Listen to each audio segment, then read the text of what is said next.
Hello everyone, my name is Kira and today I will cover everything you need to know about building the Pyro Archon Mavuika, ranging from teams, weapons, artifacts, and more.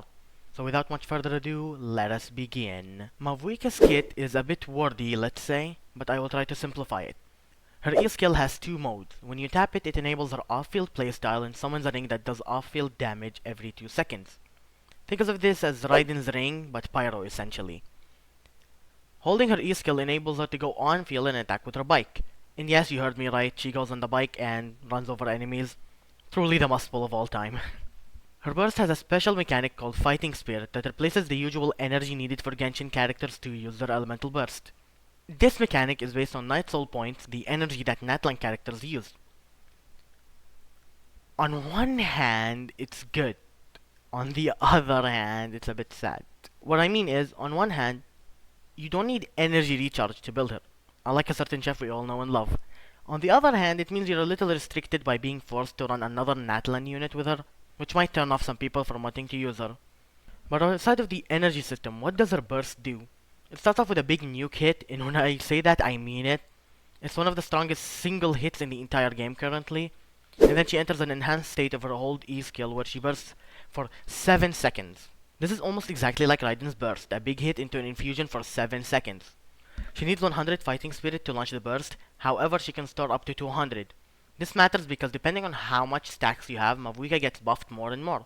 Through the burst's own multipliers and also her passive, which gives her a 50% damage bonus to the active character and the minimum being 25% based on her fighting spirit. And those matter and can increase her damage by a massive margin, so whether she's on field or off field, she kind of needs a Natlan unit regardless.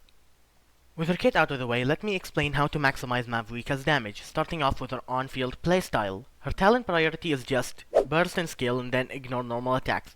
This goes for both playstyles by the way, so I'm not gonna mention that for the sub-DPS section. For weapons, her signature is her best weapon with 5-star weapons following behind, and the 4-star weapons not being that bad.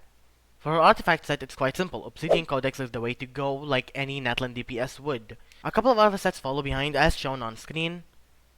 In her burst, she doesn't actually consume Night Soul, but funnily enough, Codex lasts just enough for her to make it her highest damage regardless. For substats, you only focus on her offensive stats like crit and attack percent.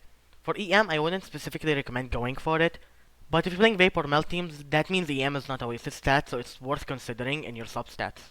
Her main stats are the typical attack damage crit build.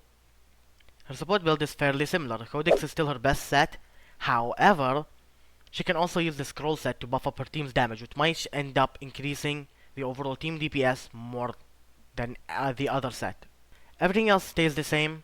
Her Sig is the best weapon, main stats and substats are the same. I find it personally interesting that both her playstyles use similar builds, but hey, that's less time and effort needed to build two completely different playstyles, so I'm not gonna complain about it. With her build out of the way, let's talk teams.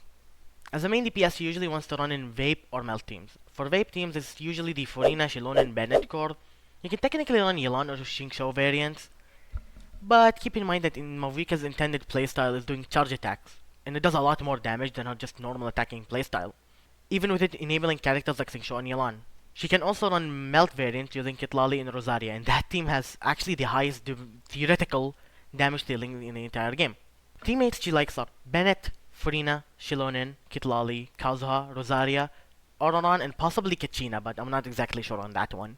For her support playstyle, she supports many units. I'll put a tier list shown on screen by the GOAT TGS on what teams she's better than Xiangling in, and the teams she should be used in. I'm expecting her to do wonders for Kinich, Molani, Chaska, and Drizzly specifically.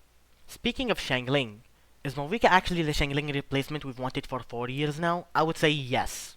Mavuika does slightly more damage than her in most situations.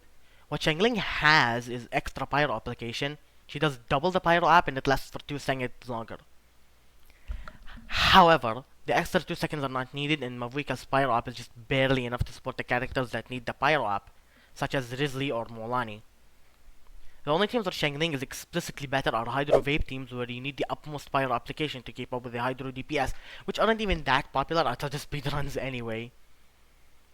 In conclusion, I believe Mavuika replaces Xiangling in 90% of situations, and situations where Xiangling is better are off-meta teams, currently speaking. Before moving on to the outro though, I want to briefly review her early constellations because those might matter to some people. Just like any Archon, her constellations are very strong, with her C1 increasing her Night Soul gain by a good margin, making it so that she can burst on her own and off-field teams, which slightly reduces the restriction on needing Natlan units. However, as I discussed before, you still need the extra help for max fighting spirit anyway. Overall, this constellation is really strong and it does fix a major issue, but it's not needed. Don't feel pressure to pull it like some people are saying she needs it, whatever. She doesn't. Calm down. Her C2 is as usual very busted. Not only does she increase the base attack and her base multiplier, she also reduces enemy defense by 20%. If you don't realize how insane that is, well, base stats are the baseline of your stat, meaning it scales insanely well with high investment. The 200 base attack could lead up to like 500 or 600 increase in overall attack, which is big. The same applies to base multipliers. Not only mentioning the defense reduction, which leads to nearly a 40% damage increase in both her playstyles. Glazing aside, this isn't a constellation you need. Mavuika is already going to be one of the strongest DPS by C0, so don't feel pressured to pull for this just because it's insane.